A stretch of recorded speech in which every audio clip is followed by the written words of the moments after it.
কি হলো বলতো? ধ্রুবকে একটা ফোন কর না। বৌমা, পয়মন্তীকে নিয়ে ধ্রুব তো অনেকক্ষণ আগে গেছে, আর এখনো তো ফিরলো না। সেটা তো আমিও ভাবছি মা, ওদের তো আগে থেকে অ্যাপয়েন্টমেন্ট করা ছিল, এতটা সময় তো লাগার কথা না। এতক্ষণে তো চলে আসা উচিত ছিল, তাই না? তুমিও তো সঙ্গে যেতে পারতে বৌদি। মুনিয়াটা তো এখন ঠিক নেই না, রাস্তাঘাটে বায়না টায়না করে কি যে ঝামেলায় ফেলবে ছেলেটাকে কে জানে। আমি যেতাম জয়া, আমি তো যেতাম, আমি ইচ্ছে করেই যাইনি। চেয়েছিলাম যে আজকের দিনটা ধ্রুব মনকে নিয়ে বাইরে একটু সময় একা কাটাক, সেই জন্যই। ওই এলো বোধহয়। ছাড়ো তো, ছাড়ো। দেখো পিসিমণি, তখন থেকে হাতটা কি শক্ত করে ধরে। ও, আর আমি বলছি আমার লাগছে তো, ছাড়ো। আর খালি আমার সাথে বাজে ব্যবহার করতে দেখো আমার।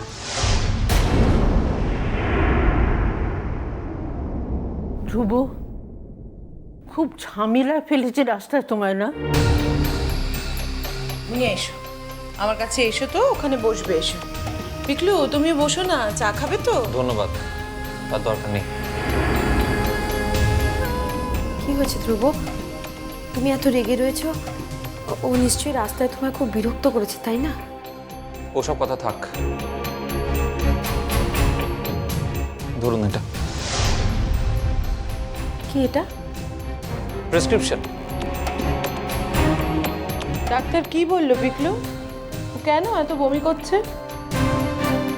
যা খাচ্ছে তাই উঠে যাচ্ছে। ওষুধ দিয়েছেন কোনো? যার কাছে গিয়েছিলাম তিনি একজন সাইকিয়াট্রিস্ট।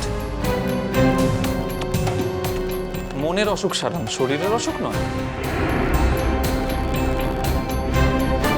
তবে যেহেতু উনি ডাক্তারি পাশ করে সাইকিয়াট্রিক ডিগ্রি হোল্ড করেন, তো উনি একজন মানুষের শরীরের সাধারণ উপসর্গগুলো বুঝতে পারেন,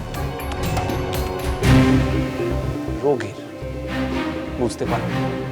তো উনি বললেন, পার্টিকুলারলি উনি বলেছেন যে একজন গাইনি দেখাতে।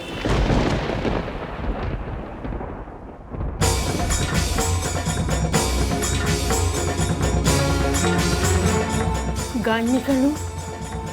অন্য কিছু সন্দেহ করছে? অন্য অসুখ বিসুখ? আমরা তো ভেবেছিলাম হজমের গোলমাল থেকে বমি হচ্ছে। আমার ভাবতে না জাস্ট অবাক লাগছে। আচ্ছা, আপনারা সবাই কোনোদিন এসব উপসর্গ আক্রান্ত মহিলাদের দেখেননি?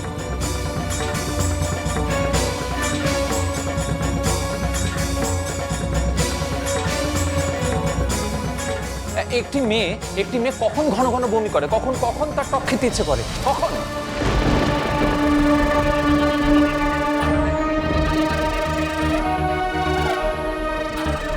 ধ্রুব, তুমি কি বলছো? আমি তো কিছুই বুঝতে পারছি না। চোখে ঠুলি পড়ে থাকলে তো বোঝার কথা নয়। আপনারা সবাই হয় চোখে ঠুলি পড়ে আছেন, না হলে বুঝেও বোঝার চেষ্টা করছেন না।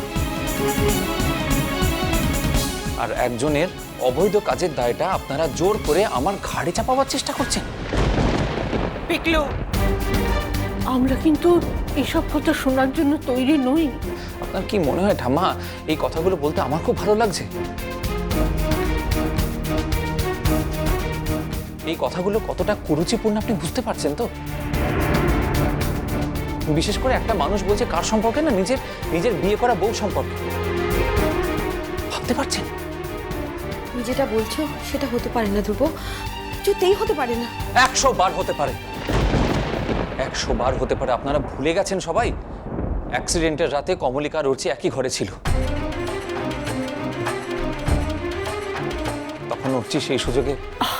ধ্রুব, এই কথা শোনার আগে আমার জন্য মৃত্যু হয়। কিন্তু ঠাম্মা, আমি যে আর কোনো কথা আপনাকে শোনাতে পারছি না, এটা ছাড়া আর কোনো কথা শোনাতে পারছি না ঠাম্মা। কি করবো বলুন? ডাক্তার তো এটা ইন্ডিকেট করছে যে আপনার নাতনি কনসিভ করেছে।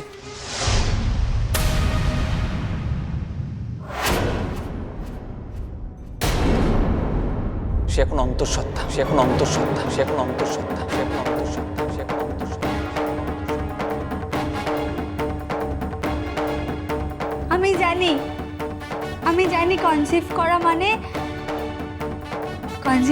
আমি জানি কনসিভ করা মানে বেবি হওয়া। পিসিমণি পিসিমণি আমার একটা বেবি হবে। হ্যাঁ হাত ছাড়ো, ছাড়ো, হাত ছাড়ো, সরে যাও এখান থেকে, যাও যাও, একদম সরে যাও। আমার বেবি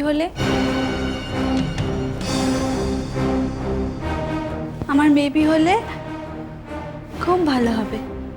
আমি আমি আমি ওকে খাওয়াবো, আমি ওকে ঘুম পাড়িয়ে দেব, আমি ওকে গল্প বলবো, আমি ওকে বেড়াতে নিয়ে যাব। হ্যাঁ, তোমরা সবাই আমাকে বকো তো, হ্যাঁ তোমরা কেউ আমাকে ভালোবাসো না। পিসিমণি আমাকে আজকে বকেছে। হ্যাঁ, আমি শুধু ওর সাথেই কথা বলবো, আর আমি তোমাদের কারোর সাথে কথা বলবো না। তুই আমাকে বল মা, তোর এত বড় সর্বনাশ কে করেছে তুই আমাকে বল। আপনি কি কোনো অপশন পাওয়ার চেষ্টা করছেন নাকি? কি মনে হচ্ছে আপনার? কি মনে হচ্ছে কি যে অর্চির বদলে আমি এটা করতে পারি?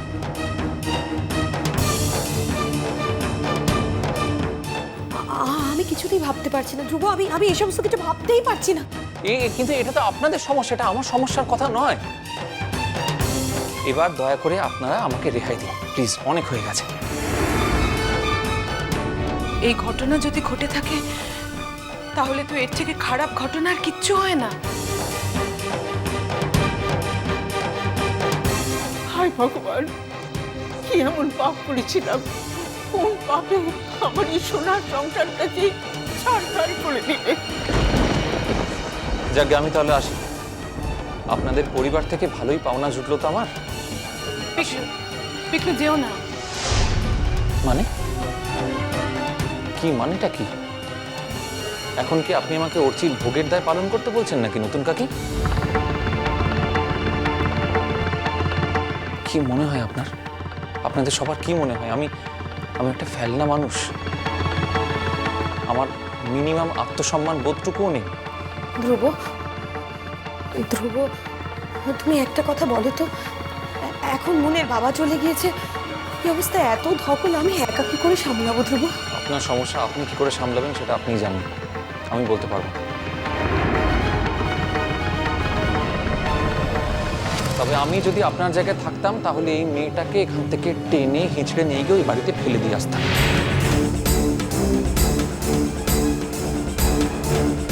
আর যে লোকটা এরকম জঘন্য একটা কাজ করেছে তার মুখোশটা তার পরিবারের সামনে, এই সমাজের সামনে খুলে দিতাম ধরে। ভাবতে পারছেন এই রকম ট্রমার ভেতরে একটা মেয়েকে কেউ ভোগ করতে পারে? সে কি মানুষ না জানোয়ার?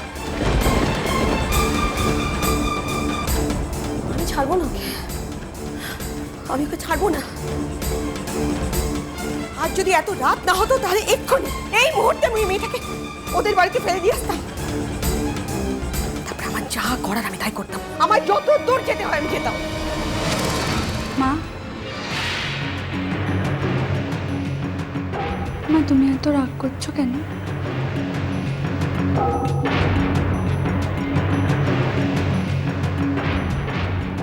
ধ্রুব, এই ধ্রুব, তুমি এত রাগ করছো কেন? হ্যাঁ, শোনো না, ডোন্ট টাচ মি। তুমি শুনেছ ছুঁয়ো না আমাকে। আমার একটা বেবি হবে। ছুঁয়ো না, বারণ তো করছি। শোনো, বলছি না।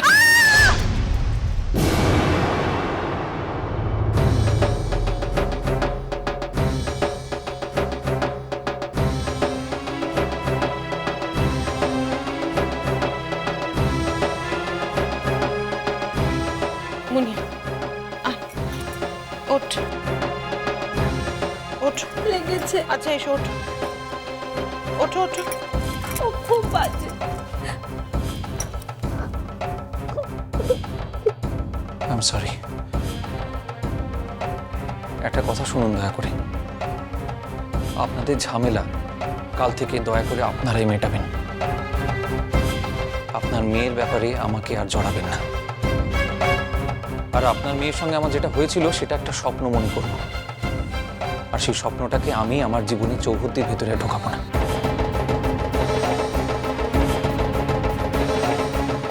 নমস্কার। ধ্রুব, ধ্রুব, বাবা আমাদের আমাদের ফেলে চলে যেও না এখন। এখন আমাদের পাশে একজন পুরুষ মানুষের খুব দরকার। মাফ করবেন, মাফ করবেন। এসব ঘৃণ্য ব্যাপারে আমাকে একদম জড়াবার চেষ্টা করবেন না, প্লিজ।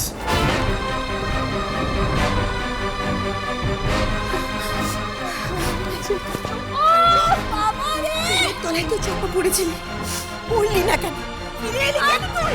কেন ফিরে এলি? আমাদের মুখে মাংসের মুখে চুনকালি বাগালে কেন?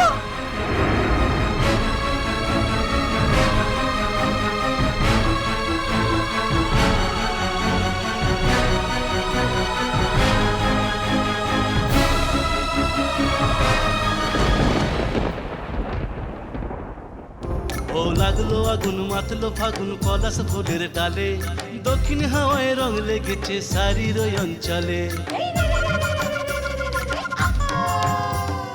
লাগলো আগুন মাতলো ফাগুন পলাশ ফুলের ডালে, দক্ষিণ হাওয়ায় রং লেগেছে শাড়ির অঞ্চলে। ও আয়না কেনে পলাশ বনি লাজবি রঙে ঢঙে, আজ ফাগুয়ায় সবাই মিলে মাতলো মিষ্টি কুটু মিষ্টি কুটু মিষ্টি কুটু